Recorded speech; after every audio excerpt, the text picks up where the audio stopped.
Welcome to all. मैं अंजलि आप सबका फिर से वेलकम करती है एक न्यू सेशन में। आज की क्लास में हम पढ़ेंगे यण स्वर संधि। देखिए, हमने पढ़ा संधि क्या होता है। संधि को हमने 3 पार्ट्स में डिवाइड किया, स्वर संधि, व्यंजन संधि और विसर्ग संधि। फिर हम स्वर संधि के क्या पढ़ रहे थे, उपभेद पढ़ रहे थे। स्वर संधि को फर्दर हमने कितने भागों में बांटा, 5 भागों में बांटा, दीर्घ, गुण, वृद्धि, यण और अयादि। तो हम क्या पढ़ चुके, दीर्घ पढ़ चुके, गुण पढ़ चुके, वृद्धि पढ़ चुके। आज हम पढ़ेंगे यण स्वर संधि। तो देखिए क्या होता है यण स्वर संधि। तो देखिए यण स्वर संधि, यण स्वर संधि यानी कि ई या ई के, ई ऊ या रे ऋषि के बाद कोई असमान स्वर आ जाता है। क्या?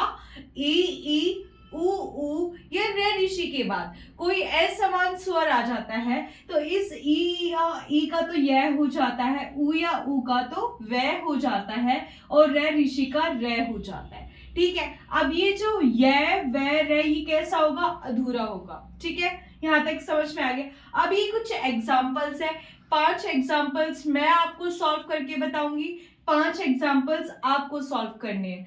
आप ये इसी से रिलेटेड है। पहले अपन यह के बारे में पढ़ेंगे कि ई या ई के बाद कोई असमान स्वर आ जाए तो इस ई या ई का क्या हो जाता है, यह हो जाता है। फिर अपन ऊ का पढ़ेंगे, फिर रै ऋषि का पढ़ेंगे। ठीक है, तो ये मैं सॉल्व कर रही हूँ, वो आपको करने हैं। देखिए पर्यावरण की बात करते हैं तो पर्यावरण में क्या, पर्यावरण की बात करते हैं तो इसमें आपको पहचानने के क्या, आप कैसे पहचान सकते हैं कि इसमें कौन सी संधि है। आपको यह दिख रहा है, यह दिखेगा, यह दिखेगा, यह और ये। ऐसे ही अगर वह होगा तो आपको उसमें वह दिखेगा, अगर रे ऋषि की जगह रे दिखेगा। ठीक है, देखिए पर्यावरण जो होता है वो किससे मिलकर बना है, परिधन में आवरण से मिलकर बना है। परिधन में आवरण से मिलकर बना है। परि यानी कि होता है चारों ओर, आवरण यानी कि घिरा हुआ या छाया हो। पर्यावरण अपने चारों ओर घिरा हुआ छाया हुआ तो है ना, तो उसको अपन क्या बोलेंगे, पर्यावरण बोलेंगे। परि में क्या आ रहा है, ई आ रहा है, छोटी ई आ रहा है। ठीक है, इस ई के बाद कोई असमान स्वर आ जाए तो इस ई का क्या हो जाएगा, यह हो जाएगा। ठीक है, यह हो गया। अब इसमें क्या हुआ, ये रे, फिर यह, धन में ये आवरण। अब इसको जोड़ेंगे तो ये क्या बनेगा, देखिए तो ये बनेगा, ये पूरा हो जाएगा इस आ से मिलकर, तो ये और रे जो अधूरा हो जाएगा वो ऊपर चला जाएगा, तो ये हो जाएगा क्या, पर्यावरण। आया समझ में? कहने का देखिए पर्यावरण जो होता है वो परिधन में आवरण से मिलकर बना है। इस रे में से क्या किया, इस ई को अलग किया। इस ई के बाद कोई असमान स्वर आ जाएगा तो इस ई का क्या हो जाएगा, यह हो जाएगा, और यह कैसा होगा, अधूरा होगा।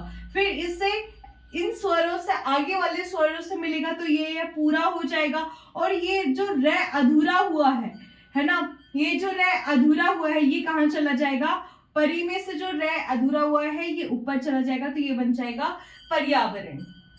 अभिअर्थी की बात करते हैं। अभिअर्थी में समझो, देखो अभिअर्थी जो होता है अभि धन में अर्थी से मिलकर बना है।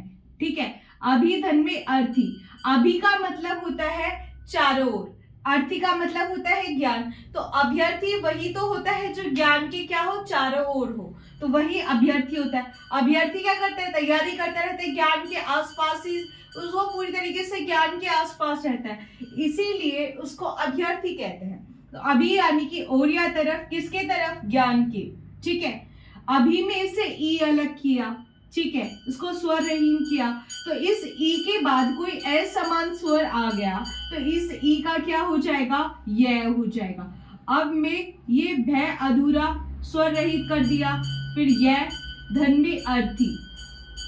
ठीक है, तो अब इसको मिलाएंगे तो ये भय अधूरा हो जाएगा, यह पूरा हो जाएगा इस ए जुड़ के, तो ये हो जाएगा अभिअर्थी।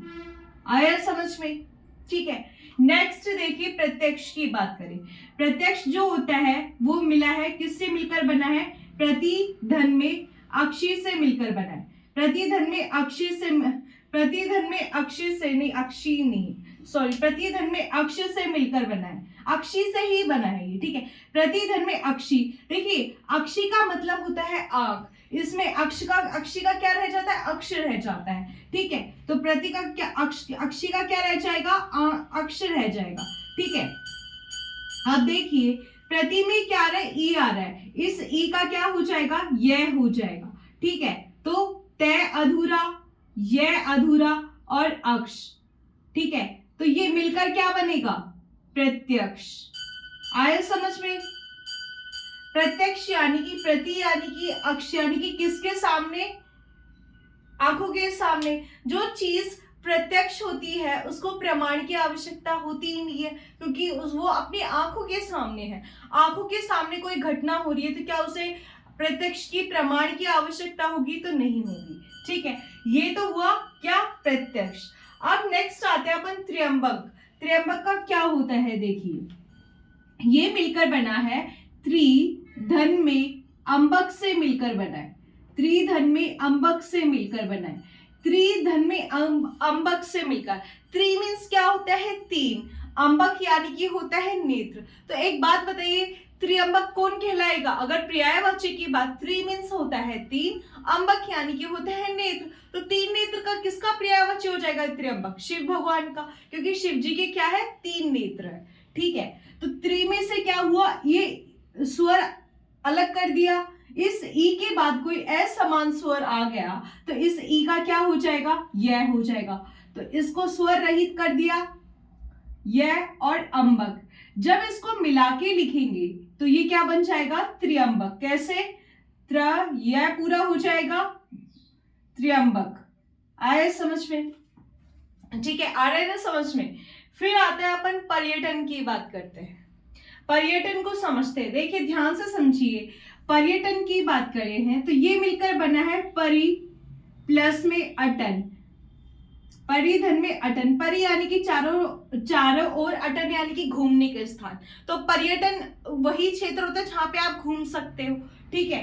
तो परि में क्या हो गया, ये स्वर रहित किया, ई के बाद कोई असमान स्वर आया तो इस ई का क्या हो जाएगा, यह हो जाएगा, ये अधूरा, ये रे अलग हुआ, यह धन में अटन। तो ये इसको अपन कैसे लिखेंगे, यह पूरा हो जाएगा, रे ऊपर चला जाएगा अधूरा, और ये हो जाएगा अपना पर्यटन। तो ये था अपना कौन सा, जब ई या ई के बाद कोई असमान स्वर आ जाए तो इस ई का क्या हो जाएगा, यह हो जाएगा। तो ये अपन ने देखा किसके एग्जाम्पल था, ई या ई के बाद कोई असमान स्वर आ जाएगा तो इस ई या ई का क्या हो जाएगा, यह हो जाएगा। ये एग्जाम्पल्स 5 जो हमने किए, ये 5 एग्जाम्पल्स आपको प्रैक्टिस करने हैं। ये आप प्रैक्टिस करेंगे तो आपकी अंडरस्टैंडिंग और बेटर होगी। तो नेक्स्ट अपन चलेंगे, ऊ या ऊ के बाद कोई असमान स्वर आ जाए तो ऊ या ऊ का क्या हो जाएगा, वे। तो देखिए इसको,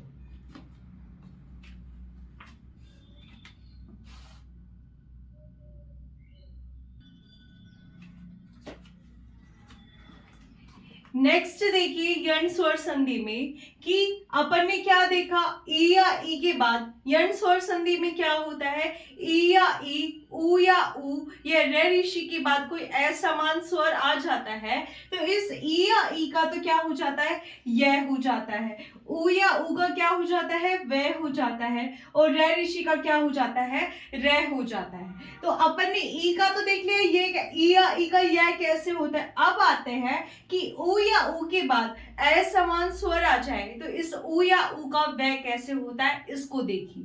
देखिए फर्स्ट एग्जांपल है स्वागत, इनको मैं सॉल्व करूंगी, आपको वो करना है। हर बार ऐसे चलेंगे, 5 क्वेश्चंस मैं सॉल्व करूंगी, 5 आपके लिए, ठीक है। स्वागत की बात करते हैं, स्वागत जो, तो सुधन में आगत, स्वागत कैसे बना है, सुधन में आगत, सुधन में आगत, सु यानी कि क्या होता है, अच्छा, आगत यानी कि आना, जिसका आना अच्छा होता है उसको अपन स्वागत करते हैं, ठीक है। सु में क्या आ रहा है, ऊ आ रहा है, इस ऊ का क्या हो जाएगा, जब कोई असमान स्वर आएगा तो इस ऊ का हो जाएगा वह। तो यहाँ पे ये स अधूरा, वह अधूरा और आगत, ठीक है। तो ये क्या हो जाएगा, वा पूरा हो जाएगा, तो ये बन जाएगा स्वागत, ठीक है। नेक्स्ट आता है तनवंगी, तन्वंगी की बात करते हैं तो तन्वंगी जो होती है वो मिलकर बना है तनु, धन में अंगी से मिलकर बना है। तनु यानी कि क्या होता है? कमजोर। अंगी यानी कि अंग वाला। जो कमजोर अंग वाला होता है उसको अपन क्या कहते हैं? तन्वंगी कहते हैं। तनु में क्या आ रहा है? ऊ आ रहा है। इस ऊ का क्या हो जाएगा? वह हो जाएगा।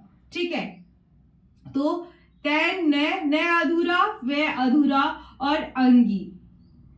ठीक है, तो ये क्या हो जाएगा? पूरा हो जाएगा, तो ये बन जाएगा तन्वंगी। आए समझ में? नेक्स्ट आते हैं मधुवाल्य। मधुवाल्य की बात करते हैं तो ये मिलकर बना है किससे? मधु, धन में आल्य से मिलकर बना है। मधु में से क्या अलग हो जाएगा? ऊ, स्वर रहित करेंगे ऊ। इस ऊ के बाद कोई असमान स्वर आ जाएगा तो इस ऊ का क्या हो जाएगा? वह हो जाएगा। तो ये हो जाएगा वह। वह कैसा? अब मैं स्वर रहित करेंगे ध अधूरा, वह अधूरा और आल्य। ठीक है, जब इसको मिला के लिखेंगे तो वाह पूरा हो जाएगा, तो ये हो जाएगा मधुवाल्य। ठीक है, नेक्स्ट आता है स्वागत, स्वस्ति। देखिए मधुवाल्य का मीनिंग देखते हैं। मधु यानी कि क्या होता है? शराब। आल्य यानी कि स्थान। जो शराब खाना होता है वो जो मधु यानी कि होता है शराब, आल्य यानी कि स्थान। जो शराब पीने का स्थान होता है तो शराब खाना, उसको क्या बोलते हैं अपन? मधुवाल्य बोला जाता है। स्वस्ति की बात करते हैं। स्वस्ति यानी कि सुधन में अस्थि से मिलकर बना है। जब स्वस्ति का संधि विच्छेद किया तो सुधन में अस्थि। सु मीन्स क्या होता है? अच्छा। अस्थि यानी कि है जो अच्छा है वो स्वस्ति। ठीक है, इसमें से स्वर रहित किया, इस ऊ के बाद कोई असमान स्वर आ जाएगा तो इस ऊ का क्या हो जाएगा? वह। स स्वर रहित हुआ, वह, धन में अस्थि। ठीक है, यहां तक समझ में आया? अब ये पूरा हो जाएगा तो ये बन जाएगा स्वस्ति। नेक्स्ट आता है गुरु आज्ञा। गुरु आज्ञा कैसे बना होगा? इसका संधि विच्छेद करिए एक बार। देखिए मन में करिए गुरु आज्ञा, तो क्या आ रहा होगा? गुरु धन में आज्ञा से। ठीक है, तो गुरु आज्ञा का संधि विच्छेद क्या होगा? गुरु धन में आज्ञा। ठीक है, गुरु में क्या आ रहा है? ऊ आ रहा है। इस ऊ का क्या हो जाएगा? वह हो जाएगा। ठीक है, तो रे अधूरा, वह अधूरा और आज्ञा। तो इसको अपन कैसे लिखेंगे? इसको अपन कैसे, इसका रे जो देखो व्या जो होगा वो पूरा हो जाएगा। ये रे अधूरा ये कहां चला जाएगा? ऊपर चला जाएगा। तो इसको अपन कैसे लिखेंगे? गुरु आज्ञा। ठीक है, तो ये 5 एग्जाम्पल्स थे। जब ऊ या ऊ के बाद कोई असमान स्वर आ जाए तो इस ऊ या ऊ का क्या हो जाता है? वह हो जाता है। ये 5 एग्जाम्पल्स अपन ने किए, ये 5 एग्जाम्पल्स आपको करने हैं। एक बार देखिए,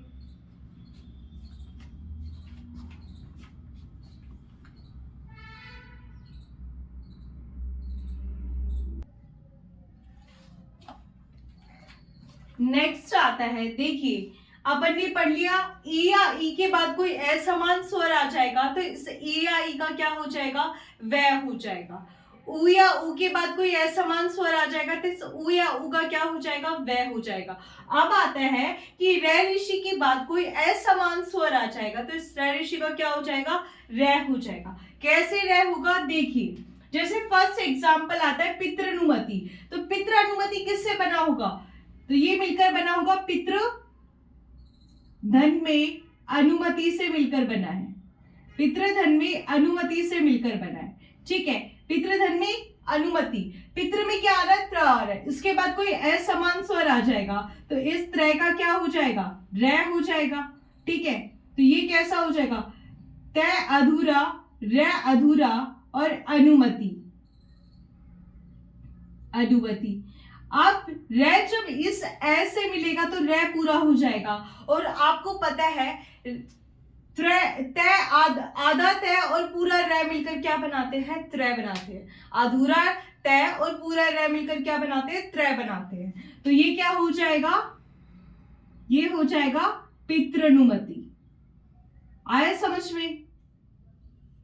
आया? ठीक है, नेक्स्ट देखिए, पितृ अनुमति से, अगर इसमें कोई प्रॉब्लम है तो इसको समझिए। देखिए पितृ अनुमति से ही, ये तो है पिता की आज्ञा, आपने अनुमति लिया तो वो क्या बना, पितृ अनुमति। इसी तरीके से बना हुआ है मातृ अनुमति, माता की अनुमति लेना मातृ अनुमति, तो ये किससे बना होगा, मातृ अनुमति। ये मिलकर बना है मातृ धन में अनुमति से मिलकर बना है, मातृ धन में अनुमति से मिलकर बना है। तो इस रै ऋषि के बाद कोई असमान स्वर आ जाएगा तो इसका क्या हो जाएगा, रै हो जाएगा। तो ये जो तय है रै है, इसका क्या हो जाएगा, रै हो जाएगा, राइट। इसका क्या हो जाएगा, ये जो रै ऋषि है इसका क्या हो जाएगा, रै हो जाएगा, ठीक है। अब देखिए मात आधा हो गया, स्वर रहित कर दिया, रै और धन में अनुमति, ठीक है। अब देखिए ये जो रै, अधूरा रै जब इस ऐसे मिलेगा तो ये तो हो गया पूरा। अब अधूरा तय और पूरा रै मिलकर क्या बनाते हैं, त्र बनाते हैं, तो ये क्या हो जाएगा, मात्र, और ये नुमति, मात्र नुमति। आया समझ में, ठीक है। नेक्स्ट आते हैं पित्राज्ञा। पित्राज्ञा यानी कि पितृ धन में आज्ञा, पितृ यानी कि पिता की, आज्ञा यानी कि आज्ञा लेना, जो पितृ की आज्ञा होगी वो पित्राज्ञा कहलाएगी। तो ये कैसे बना हुआ होगा, पितृ धन में आज्ञा, पितृ धन में आज्ञा, ठीक है। पितृ धन में आज्ञा, पितृ में क्या आ रहा है, रै ऋषि आ रहा है। इसके बाद कोई असमान स्वर आ जाएगा तो इसका क्या हो जाता है, रै हो जाता है। तो इसमें अपन ने इसको स्वर रहित कर दिया, रै और आज्ञा, ठीक है। तो ये पूरा हो गया रै। जब आ से मिलेगा, रै जो है अधूरा रै जब पूरे आ से मिलेगा तो ये पूरा हो जाएगा। अब एक बात बताइए कि अधूरा तय और पूरा रै मिलकर त्रय बनाते हैं, तो ये आ है तो पित्रा हो जाएगा, तो ये क्या हो जाएगा, पित्राज्ञा। आया समझ में। नेक्स्ट आता है मात्रादेश। मात्रादेश होता है मातृ धन में आदेश, मातृ यानी कि माता का जो आदेश है वो क्या कहलाएगा, मात्रादेश कहलाएगा। इस रै ऋषि के बाद कोई असमान स्वर आ जाएगा तो इसका हो जाएगा रै, ठीक है। तो ये हो जाएगा स्वर रहित, तो मात, अधूरा रै, धन में और ये आदेश। जब इसको मिलाएंगे तो ये क्या बन जाएगा, रै पूरा हो जाएगा, अधूरा तय और पूरा रै मिलकर त्रय बनाते हैं, तो ये हो जाएगा मात्रादेश, ठीक है। यहां तक समझ में आया। नेक्स्ट इसका लास्ट एग्जाम्पल आता है मात्रानंद। तो ये नाम से इसको बना के देखिए मन में, ये मिलकर बना होगा किससे, मातृ धन में आनंद, माता का जो आनंद है वो मात्रानंद हो जाएगा, ठीक है। तो ये किससे मिलकर बना होगा, मातृ धन में आनंद से मिलकर बना है, ठीक है। मातृ धन में आनंद से मिलकर है। इस रै ऋषि के बाद कोई असमान स्वर आ जाएगा तो इसका हो जाता है रै, तो ये हो जाएगा स्वर रहित, और ये अधूरा रै और आनंद। जब अधूरा रै इस आ से मिलेगा तो पूरा हो जाएगा, है ना। अधूरा रै जब इस आ से मिलेगा तो ये पूरा हो जाएगा, और अधूरा तय और पूरा रै मिलकर क्या बनाता है, त्र बनाता है, ठीक है। तो ये हो गया पूरा और ये बन जाएगा त्रय, तो ये हो जाएगा मात्रानंद, ठीक है। यहां तक समझ में आया, कोई दिक्कत। तो नेक्स्ट आता है, ये 3 एग्जांपल्स हैं जो क्या करने हैं, आपको होमवर्क में करना है, ठीक है। एक बार इसको देखिए।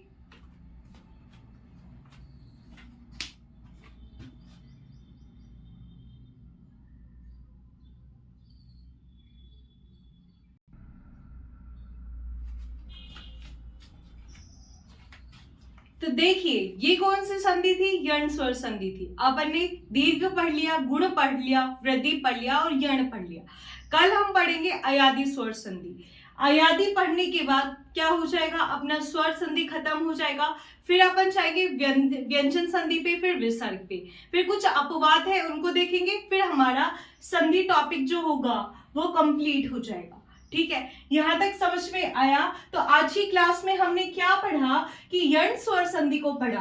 आज की क्लास में अपन ने यण स्वर संधि को पढ़ा। इसमें ई या ई, ऊ या ऊ, रे ऋषि के बाद कोई असमान स्वर आ जाता है तो इस ई या ई का तो क्या हो जाता है, यह हो जाता है। इस ऊ या ऊ का क्या हो जाता है, वह हो जाता है। और रे ऋषि का रे हो जाता है। फिर इसके हमने एग्जाम्पल्स देखे, 5 एग्जाम्पल्स हमने किए, कुछ एग्जाम्पल्स आपको दिए ताकि आप उसकी घर पे प्रैक्टिस कर सके।